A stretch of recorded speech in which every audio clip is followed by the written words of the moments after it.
Crash हो गया। उसके बाद ये वैसे इस जगह का नाम मेरे ख्याल से रियासी है। एक ओवर का मैच करा लिया जाए, फैसला हो जाएगा पाकिस्तान और इंडिया का। अच्छा, ठीक है ना, फैसला हो जाएगा। किस चीज का फैसला? कश्मीर का फैसला हो जाएगा। यानी आप चाह रहे हैं कश्मीर का फैसला भी मैच के ऊपर कर लें? हाँ कर लें, फिर बता देंगे हम कितना पावर आउट से बुलंद हो जाता है। देखो इंडियंस लोगों के कमेंट्स आ रहे हैं, वो कह रहे हैं देखो हरा दिया ना। यहाँ पे जितने भी लोग थे उन सभी को यही उम्मीदें थी, सभी को पता था कि जीतेगा इंडिया। तो इंडिया इंशाल्लाह मुझे लग रहा है कि इस बार वर्ल्ड कप जीतेगा। पाकिस्तान अगर बाहर हो जाएगी तो आप किसको सपोर्ट करेंगे? इंडिया को डेफिनेटली। इंडिया को अपने खित्ते में जो एक एक्सटेंसिव नेटवर्किंग की ज़रूरत है, इंडिया ये महसूस कर रहा है, एक तरफ चाइना का प्रेशर, एक तरफ पाकिस्तान को आइसोलेट करना है, और तीसरी तरफ जो है वो जो ये ममालिक हैं जिनको वो समझते हैं कि ये सब छोटे छोटे ममालिक हैं, इनके साथ हमें काम करना चाहिए, ये वो ममालिक हैं जिनके साथ वो हर कीमत में इंगेज करना चाहते हैं। कुछ स्टेट स्पॉन्सर एलिमेंट होगा जो कश्मीर में हुआ है, बल्कि my heart goes for the victims. मैं बल्कि कल परसों से दोस्तों से कह रहा था आए मिलकर दुआ करें। इनकी 55 लाख तनख्वाह है, ये मुझे पता है, ये 10 रुपए के काबिल नहीं है। गाड़ियों का पता है कि गाड़ी मैंने ऑडी लेनी, उससे पूछे ना भी कोई आपने को क्या चीज पसंद है, तो वो कहता है मुझे ऑडी का गाड़ी पसंद है। तादाद में लोग मौजूद थे और सभी ने हाथ पकड़े हुए थे। जो लास्ट सिस्टम चल रहा था कि यार ये हो जाए चल जाए, लेकिन नहीं, अफसोस नहीं हुआ।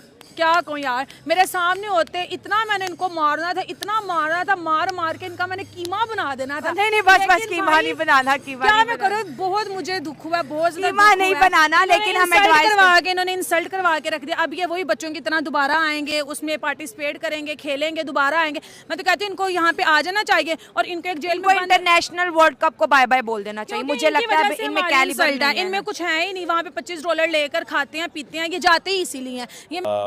ये चीज़ें जो है वो होंगी। अब देखें चीन को देख लें, चीन ने तो नरेंद्र मोदी ने जो ताइवान की प्रेसिडेंट की कांग्रेचुलेटरी मैसेज आया उसी पे जो है वो कमेंट करना शुरू कर दिया। जसप्रीत बुमराह था और वो बहुत टफ थे प्ले करने में, तो हम लोगों ने उसको बहुत इजी लिया कि भाई 120 ही हैं, हम कर लेंगे। उसके पहले टॉप ऑर्डर उड़ा, उसके बाद मिडिल ऑर्डर भी उड़ा।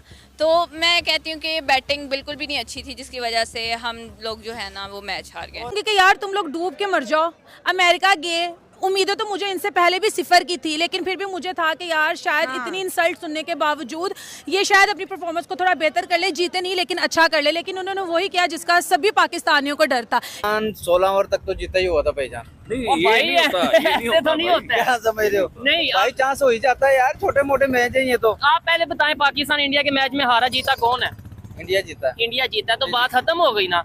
नहीं बात क्यों खत्म हो गई? आबिद भाई क्या कहेंगे? ये देखिए भाई जज्बाती हो रहे थे, कोई ऐसी बात नहीं है। मैं ये चाहूंगा कि वो क्लिप साथ लगे जिसमें भाई वीडियो में कह रहे थे कि आबिद माफी मांगेगा, पाकिस्तान जीतेगा। मतलब आयरलैंड के खिलाफ चलता है, युगांडा के खिलाफ चलता है, जिम्बाब्वे के खिलाफ चलता है, अब तो सबके खिलाफ ही फ्लॉप हो रहा है। मतलब किसी के खिलाफ इन्होंने उस तरह की परफॉर्मेंस नहीं। आज हमने पब्लिक रिएक्शंस रिकॉर्ड किए हैं और जो अवाम का इस वक्त गुस्सा है पाकिस्तानी टीम पे, और जिस तरह से ओपनली पाकिस्तान की जो पब्लिक है वो इंडिया को सपोर्ट कर रही है, इसके बारे में क्या कहें? कितने बड़े ख़तरे की बात है हमारे जो है क्रिकेटर्स के लिए कि उनका खुद का मुल्क अब उन्हें सपोर्ट नहीं कर रहा, और जिससे हमारा टफ कंपटीशन होता है इंडिया को सपोर्ट किया जा रहा है। देखें, अगर गैरत ही नहीं है आपके अंदर, मतलब आप अपने रिवायती हरीफ के खिलाफ जो है 120 का टारगेट आप चेज नहीं कर सकते, तो फिर आपको अवाम ने लानते ही देनी है और आपके मुखालिफ को सपोर्ट करेंगे। ऑब्वियसली मैंने खुद देखा, मतलब अवाम को। दोस्तों, पाकिस्तान के 3 बार प्रधानमंत्री रहे नवाज शरीफ ने पीएम मोदी को तीसरी बार शपथ लेने पर बधाई, तो भारतीय प्रधानमंत्री ने पाकिस्तानी नेता को साफ कर दिया कि भारत के लिए अपने नागरिकों की सुरक्षा सबसे पहले है। वैसे तो पाकिस्तान के प्रधानमंत्री शहबाज शरीफ ने भी पीएम मोदी को बधाई संदेश भेजा था, लेकिन उनके बड़े भाई नवाज शरीफ के संदेश में घबराहट ज्यादा थी। PMLN मुखिया नवाज शरीफ ने एक्स पर लिखा, तीसरी बार प्रधानमंत्री बनने पर मोदी जी को मेरी हार्दिक बधाई। हाल के चुनावों में उनकी पार्टी की सफलता आपके नेतृत्व में लोगों के विश्वास को दिखाती है। इसके साथ ही उन्होंने भारत से दोस्ती की पहल भी की है। शरीफ ने आगे लिखा, आइए हम नफरत की जंग उम्मीद को लाएं और इस अवसर का लाभ उठाते हुए दक्षिण एशिया के 2 अरब देशों का भविष्य संवारें। पीएम मोदी ने नवाज शरीफ के संदेश की तारीफ की तो भारत का रुख भी साफ कर दिया। पीएम मोदी ने लिखा, भारत के लोग हमेशा शांति और सुरक्षा तथा प्रगतिशील विचारों के पक्षधर रहे हैं। हमारे लोगों की भलाई और सुरक्षा को आगे बढ़ाना हमेशा हमारी प्राथमिकता होनी चाहिए। पीएम मोदी का संदेश साफ बताता है कि मोदी में भी भारत का रुख यही रहने वाला है कि पाकिस्तान को अगर भारत से दोस्ती करनी है तो उसे पहले आतंकवाद और आतंकवादियों को पालना बंद करना होगा। भारत ने पहले भी कहा है कि पाकिस्तान से बात तभी हो सकती है जब यह भरोसा दिलाए कि वह भारत के खिलाफ अपने जहरीले मंसूबों को रोकना चाहता है। नवाज शरीफ भारत के साथ दोस्ताना संबंधों के पक्षधर रहे हैं। अपने कार्यकाल के दौरान उन्होंने भारत के साथ दोस्ती की प्रतिक्रिया को आगे बढ़ाया। नवाज शरीफ के दूसरे कार्यकाल के दौरान ही भारतीय प्रधानमंत्री अटल बिहारी वाजपेयी बस से लाहौर गए थे, जहां दोनों पक्षों ने लंबित मुद्दों को बातचीत से हल करने पर सहमति जताई थी। बैन कर दिया जाए। अब ये देखें ना कि बैन करना कोई हल तो नहीं है ना मसले का। अब आप देखिए कि आईसीसी की मेंबरशिप हमारी खतरे में पड़ गई है। जैसा आपने कहा कि 2025 की चैंपियन ट्रॉफी के पाकिस्तान ने होस्ट करनी है, अगर हमसे मेंबरशिप ले ली गई तो चैंपियन ट्रॉफी भी हमारे हाथ से निकल जाएगी। जी बिल्कुल, हमारे हाथ से चैंपियंस ट्रॉफी भी निकल जाएगी। अगर हम जिस तरह 2022 में पाकिस्तान टीम एक नेशन की तरह खेल रही थी, इमरान खान ने बिल्कुल फ्री हैंड दे दिया था। रमीज राजा चेयरमैन थे, बेहतरीन टीम हमारी पाकिस्तान की ग्रो कर रही थी कि मोदी इलेक्ट्रिक वोटिंग मशीन्स और ये और वो, मैं समझता हूँ कि इस वक्त अमेरिका से ज्यादा भारत की जमहूरियत स्ट्रॉन्ग नजर आ रही है। इसकी मुझे सबसे ज्यादा खुशी है कि जो एक प्रोसेस है, चाहे हम 76 से हम अलग हुए हैं, लेकिन हमारे पड़ोस में हमारे भाई जो हैं वो एक जमहूरियत को दे आर एंजॉयिंग इट, मैं उनको मुबारकबाद पेश करना चाहूँगा। और अगर जमहूरियत है वहाँ पे तो उनका फ्यूचर है, इसमें कोई शक नहीं है, क्योंकि उनकी आवाज़ें सुनी जा रही हैं, उनके मसाइल जो हैं वो अपनी असली जगह पे पहुँच रहे हैं।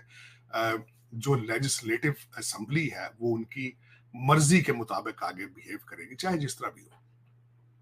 यूपी के अंदर चेंजेस आई हैं और कई चेंजेस आई हैं, लेकिन मैं बहुत खुश हूँ। मेरे ख्याल में सेलिब्रेट करना चाहिए पूरे रीजन को कि जमहूरियत, डेमोक्रेसी स्ट्रॉन्ग इन इंडिया। एक तो मेरी ये फीलिंग्स थी, मैं चाहता था इस पे बात करूं। दूसरा, कई लोग बात करते हैं, जो मीडिया देखें जितने मुंह उतनी बातें। कुछ लोग कहते हैं अब गाड़ी के 3 ड्राइवर होंगे, मैं नहीं इस पे मानता। 2 उनके पास कैबिनेट की सीटें दी गई हैं, 1 सीट दी गई है। ज्यादातर कैबिनेट मेंबर जो है वो बीजेपी के ही होंगे। और उसके बाद कुछ लोग कहते हैं कि एग्जिट पोल जो है उसका होना फेल हो गया है। भारत की डेमोक्रेसी इतनी मैच्योर नहीं है जितनी अमेरिका की है। मैं इस पे डिसएग्री करूंगा। एग्जिट पोल को एक पैमाना नहीं समझना चाहिए जमहूरियत को नापने के लिए। उसकी वजह यह है, इस वक्त अगर देखा जाए तो एक प्रेसिडेंशियल कैंडिडेट है, उसके ऊपर 90 से ज्यादा केसेस हैं। यहाँ पे डोनाल्ड ट्रंप की बात कर रहा हूँ। आपने देख लिया होगा कि हमारे जो सिटिंग प्रेसिडेंट है और जो प्रेसिडेंशियल कैंडिडेट है बाइडन, उनकी हालत आपने देख ही रही होगी। डी डे पे आप गए थे फ्रांस, और उन्होंने पैम्पर में ही पेशाब कर दिया है और उसको मुसलसल हमारा मीडिया डिनाई कर रहा है। और ये उनके हालात हैं इस वक्त। अल ऐलान हर बच्चा जानता है अमेरिका का कि बराक हुसैन ओबामा अमेरिका की एस्टेब्लिशमेंट को